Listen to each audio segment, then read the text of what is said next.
Fantasy quarterback rankings. So I hear this one all the time. I've got my elite level wide receiver and running back. I'm making my way through this fantasy draft, but I just don't know who to take or when for quarterback. So we're going from worst to first when it comes to week one quarterbacks and their rankings, of course, in starting positions. I will be factoring in injury risks, job security, and some of these guys maybe falling to a backup position in the middle of the season, the whole 9 yards. Let's start off with the man up top in the S tier, Jalen Hurts. I have him at number one because, for starters, the Eagles quarterback had more fantasy points per game than anybody else last season. He did miss a pair of games. That's why he wasn't the official QB1 in a standard PPR format.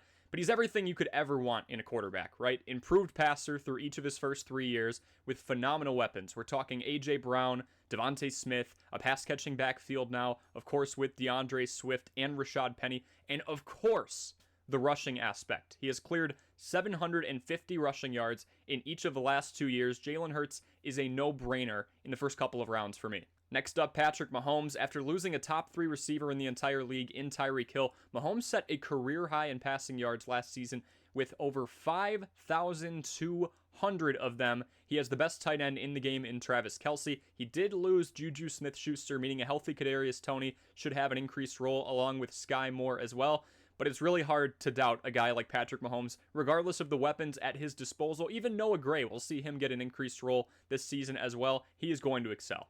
Number 3, still up in this S tier, Josh Allen. He's just been a model of consistency and improvement. We've always known about the raw cannon arm of Allen, large frame, and his ability to get yards with his legs. In the last 3 years, we have seen at least 35 passing touchdowns and 4,000 yards through the air for Mr. Allen. I love this pick. At number 4, we've got Joe Burrow. After an injury-shortened rookie year, Burrow has lived up to every bit of the hype in the last 2 years as the number 1 overall pick in the draft. He has one of the deepest wide receiving cores in the league at his disposal in Ja'Marr Chase, T. Higgins, and Tyler Boyd.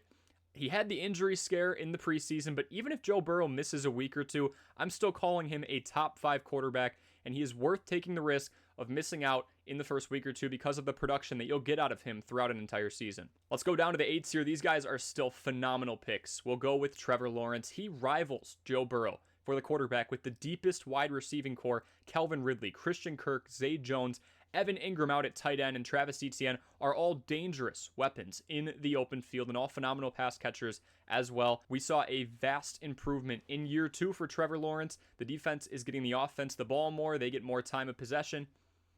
It's a great spot to be in for Trevor Lawrence. Up next at 6, Justin Fields. He gets a ton of criticism as a quarterback in general, but as a fantasy quarterback, he's a no-brainer. Halfway through the season, this guy was a surefire waiver wire pickup if he already wasn't on a fantasy roster, and he crushed it. I still see him running a ton, whether it's designed or not, but with DJ Moore now in the wide receiver room, I see more passing for Fields this year, and that means in a format where 25 passing yards is a point and 10 rushing yards is a point, this could result in a plateau in the scoring if Fields indeed does lean on the pass a bit more, in my opinion. I mean, this team ran the ball more than anybody else last season at 60% of the time, so I think we saw the run ceiling for Fields, but I could be wrong. Let's stay in the NFC North with number 7, somebody who is under the radar and also gets plenty of hate, but produces in fantasy, Kirk Cousins. He has the best wide receiver in the game at his disposal in Justin Jefferson. I don't think that's a debate anymore. He did lose Dalvin Cook and veteran receiver Adam Thielen, but Jordan Addison and TJ Hawkinson should still draw a pretty decent amount of attention. He's been Mr. Consistent, over 25 passing touchdowns in each of the last 8 seasons.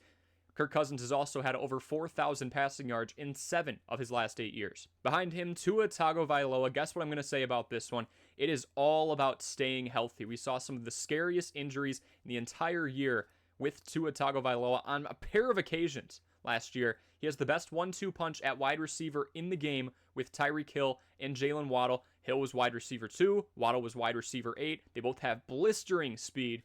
All of that considered, we also saw Tua put up 25 passing touchdowns, and he cleared 3,500 yards through the air for the first time in his career, despite last season being shorter due to those injuries. Daniel Jones is number 9. I would argue he's the most slept-on QB in fantasy football and even in the league. His ADP is pick number 105. That is 14th in the league amongst quarterbacks. This guy was quarterback 9 last year, showing his rushing upside. And the biggest key, he only turned the ball over 8 times compared to 22 touchdowns. Not going to fly off the page in terms of his statistics, but he takes care of the football, he runs a decent amount, and that's going to put you in the top 10. Saquon Barkley's health, especially as a pass catcher, can significantly impact Daniel Jones's value, so keep that in mind. Let's go on to the beats here. Still really solid options, and this is one of my favorite quarterbacks in the league. Hoping for a bounce back year, but I'm just spitting the facts here.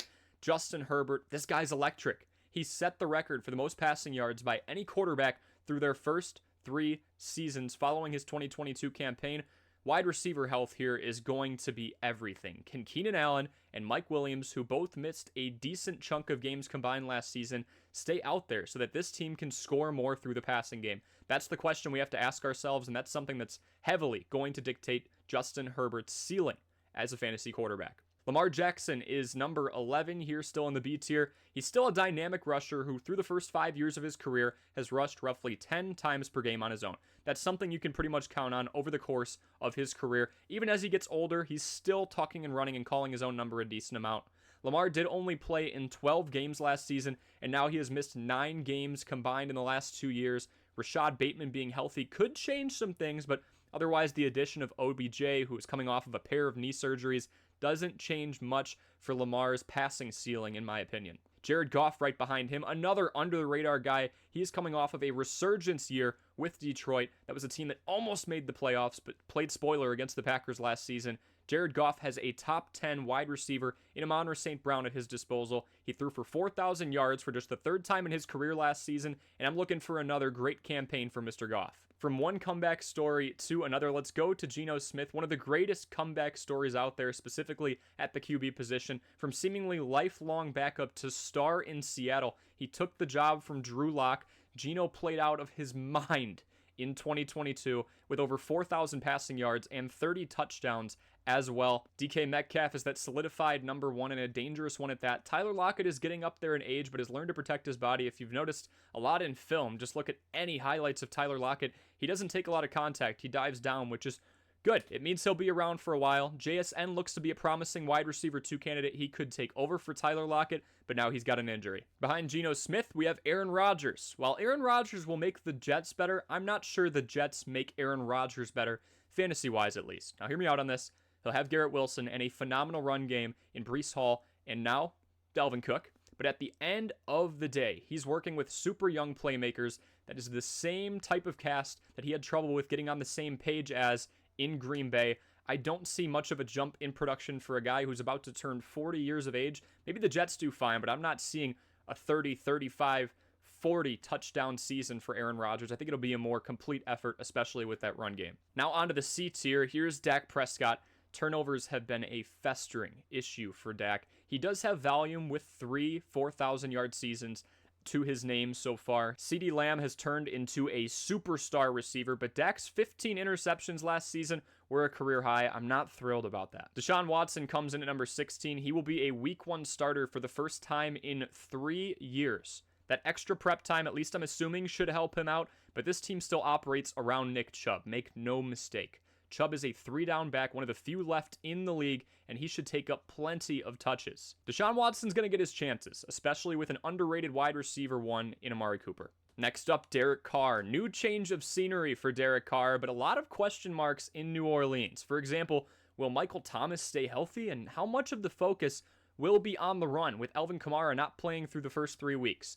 We know what Derek Carr can do, and Chris Olave should be a bright spot on this offense one more, but I've got him middle of the pack. Russell Wilson is after him, and Russ had anything but an ideal season last year. Jerry Jeudy did stay relatively healthy. That was a point of concern coming into the year, and Russ did tear it up against the Chiefs specifically with a couple of multi-touchdown games against Kansas City. I expect him to be around the same range fantasy-wise. This offense just isn't set up to be explosive. Outside of Jerry Jeudy and Courtland Sutton, who had a disappointing and injury-riddled season last year, I just don't see a lot of weapons there. Now on to the D range. Some of you may be shocked to see him here. It's Brock Purdy in at number 19.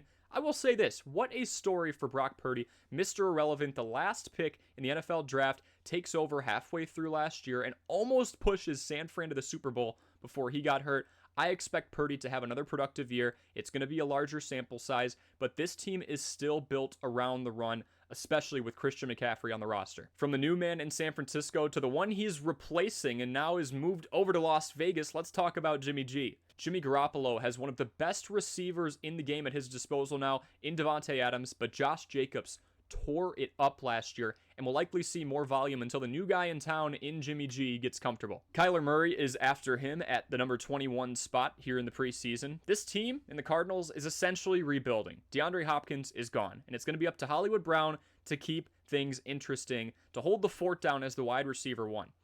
Kyler still has his rushing upside, and if this team does lose a lot of games, he'll get to air the ball out in garbage time as well. And the Cardinals still run a relatively fast offense, so there's going to be an influx of plays in there.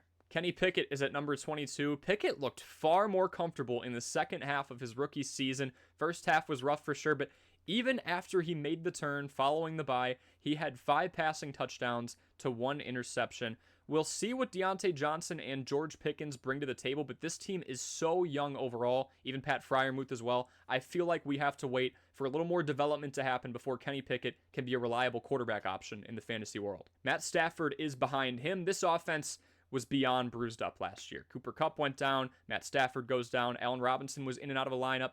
The running back room was a revolving door. There were just a lot of question marks in Los Angeles, but if Kupp and Stafford make it the whole season at the very least, we could see this quarterback creep back into the top 15. Now to the E rankings, mostly some unproven guys, some question marks for one reason or another. We'll start with Jordan Love. This is not going to be easy to project. I could be spot on, I could be overrating him, I could be way off, and Jordan Love could be top 15 in the league.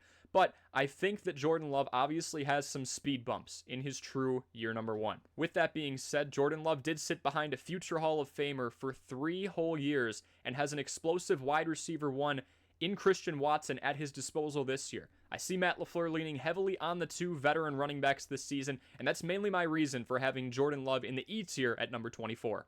Behind him is a rookie, Bryce Young, a raw talent who has shown plenty of poise in the preseason so far. Again, take that with a grain of salt. It is the preseason. He will have a reliable veteran wide receiver 1 in Adam Thielen coming over from Minnesota. There's just not a whole lot of talent around him, and that's mainly why I have Bryce Young way down here. Baker Mayfield behind him. Is this a comeback story in the making? We'll have to see, but before it unfolds, I've got him at 26.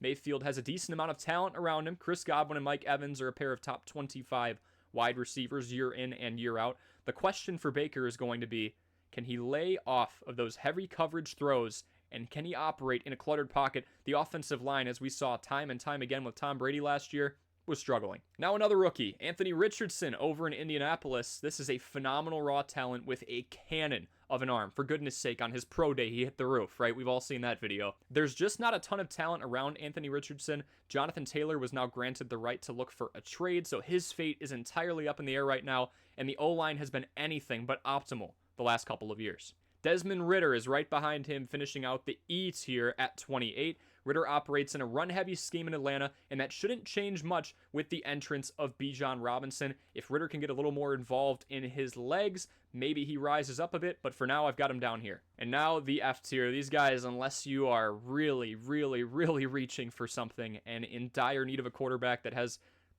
a fine matchup, I would not touch these guys. Mac Jones starts us off at number 29. It's a make or break year for Mac Jones. Ezekiel Elliott obviously joining the backfield a little bit ago, but a wide receiver core of Juju Smith-Schuster, Devontae Parker, and Kendrick Bourne in 2023 just doesn't get me excited. Sam Howell comes in at number 30. We've heard about the poise and apparent confidence for Sam Howell, but he has barely played as the guy in a regular season game so far, so it's kind of tough to project. The wide receiving core of Terry McLaurin and now second-year wide receiver in Jahan Dotson shows some possible upside, but this guy in Howell is unproven. Coming in at number 31, Ryan Tannehill. Talent really isn't the issue here. It's more so the job security, what I'm worried about. Ryan Tannehill has had his good years, but you don't go out as the Tennessee Titans and draft a quarterback in the 3rd round in 2022 and now in the 2nd round in 2023 with Will Levis unless you're looking for a change under center. And in last, CJ Stroud.